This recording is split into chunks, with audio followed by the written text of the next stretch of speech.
In this video, we'll be showing you how to fix Nintendo Switch error 21231502.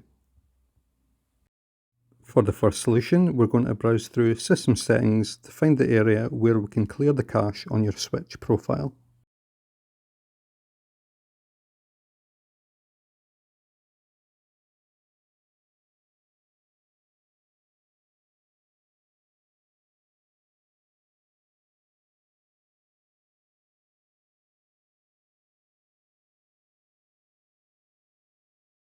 Now, if the first solution didn't work, what we're going to try now is to update your Wi-Fi DNS settings to use the Cloudflare and Google DNS servers.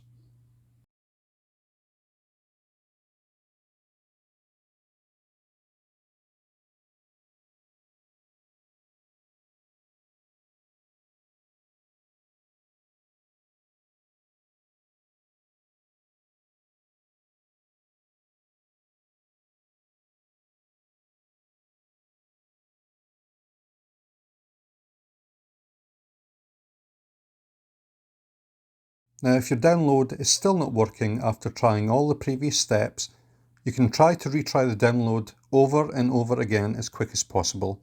That may allow the download to start.